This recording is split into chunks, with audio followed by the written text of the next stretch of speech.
Hello, my name is Elliot Handley and I am the creator of Sam of Twickenham, a 2D narrative RPG in which the player takes on the role of Sam, a veteran rugby star suffering from a debilitating injury in the run-up to the championship game.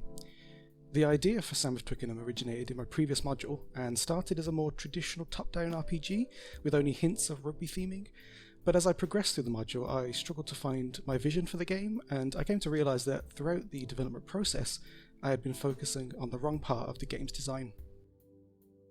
Sports games are often seen as formulaic, with big sports titles like FIFA adhering to a yearly release schedule that, with each version, does little to improve upon its predecessors.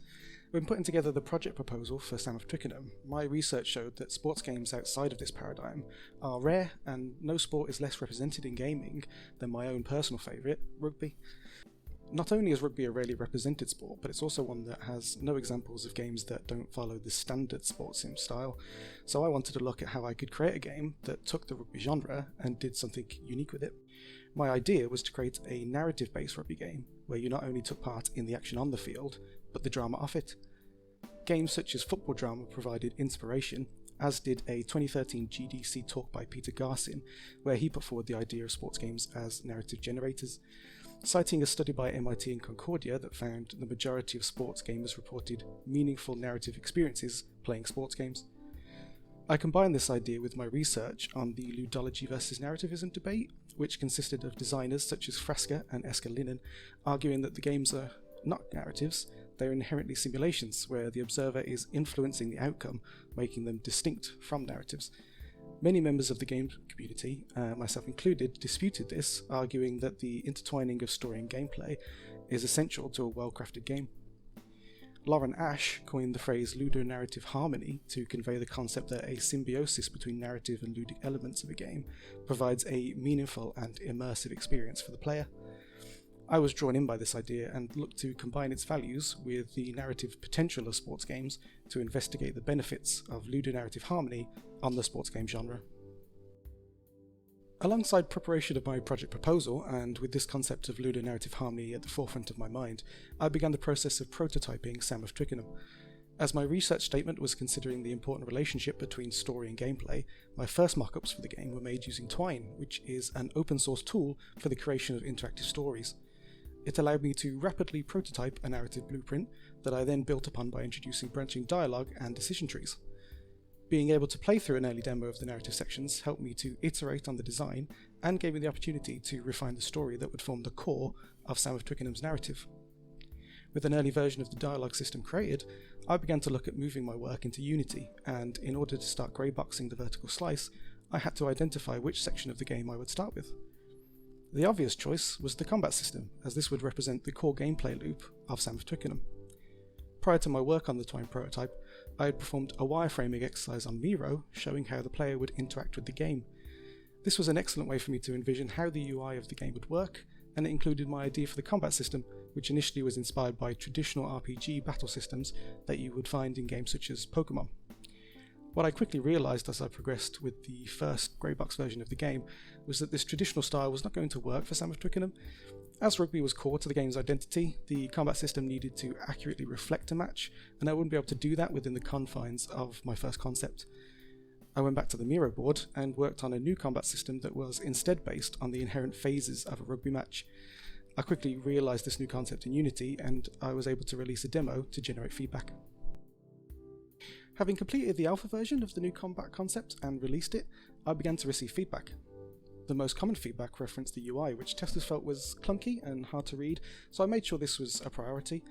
There was also a number of playtesters that described struggling to envision what was happening when they selected a move, so I began to design a system that would give visual feedback to the player.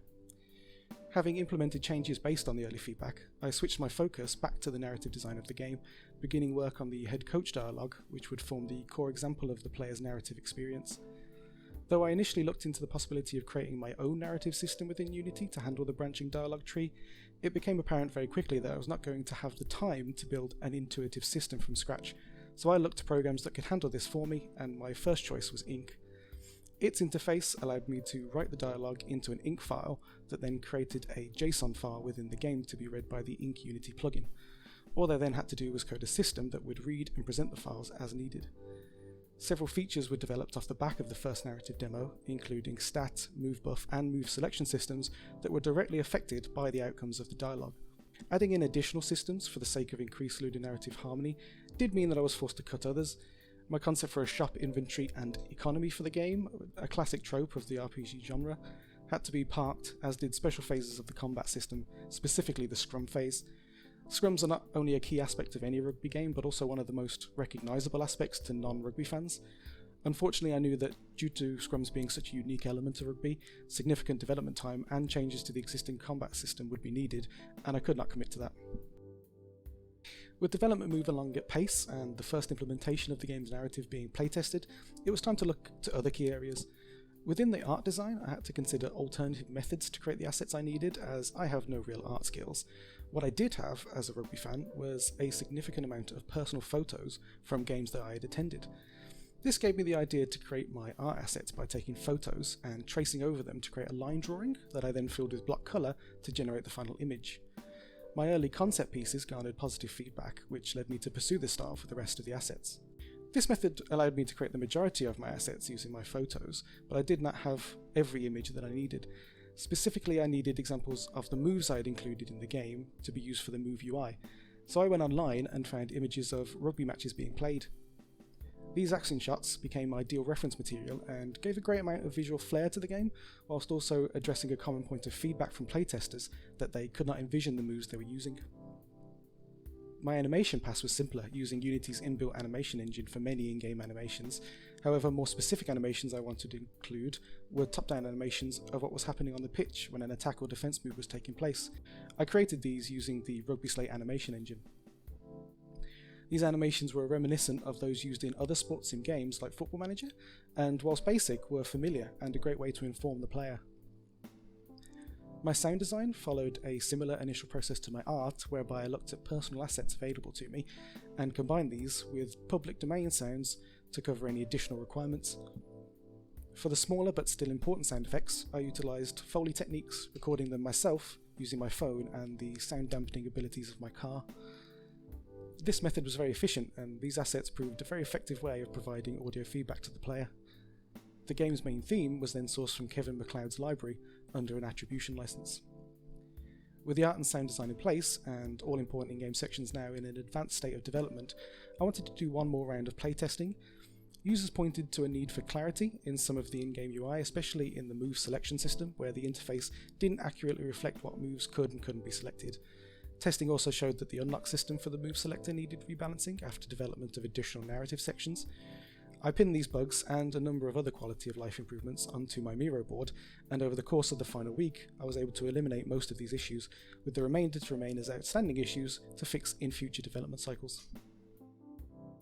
At this stage, with polishing complete, now was a perfect time for me to analyse my final product and see how it compared to the original concept I discussed in my project proposal. My wireframing of the in-game areas and player interactions had been the basis upon which I built every section of the game, and the end products matched pretty closely with my initial designs. As we can see from these comparisons, my early design for the UI gave way to a more intuitive version, but the core design of these areas remained based in the wireframes and the interaction flow you see here. Similarly, the combat system is a very close replica to what I designed and iterated on when I released the second combat demo, though elements such as the fatigue and meters bars have been refined to provide better player feedback. Lastly, the implementation of the narrative from my Twine prototype went well, with Ink providing the required integration I needed to make these branching decision trees in-game and have them provide real consequences to the player experience. I was able to not only utilise Ink to create my Twine narrative sequences, but also expand the post-match press conference. This ability to provide additional narrative sequences that both affected and responded to events in the game was a key way in which I investigated my research statement during development. In my project proposal, I had undertaken to investigate the benefits of ludonarrative harmony for the sports game genre, and to do this I had proposed to create a unique style of sports game where the narrative elements would influence the way the player approached the game. These systems were some of the most complicated to build, and making sure that the Ink narrative was able to have a real effect on in-game systems led me to adopting new Unity systems that I was less familiar with, but that were ideal for my purposes. When we look at the final product, we can really see the success that this work brought. Players have to carefully consider how they approach the narrative elements of the game in order to have the in-game experience that best reflects their playstyle. After the long months developing Sam of Twickenham, I look now upon my final artifact and I believe I've been able to create a game worthy of the concept I outlined. My aim when I began Module 750 was to take a concept that I was highly invested in and elevate it. What I did was take a generic example of the RPG genre and through iteration and testing transformed it into a unique sports game experience, combining elements of classic RPGs with sports simulation and a narrative underpinning that I feel elevates the core gameplay loop by interweaving with the ludic elements. In Sam of Twickenham, I can say with confidence that I've created the game I envisioned, a unique take on the sport I love. Thank you.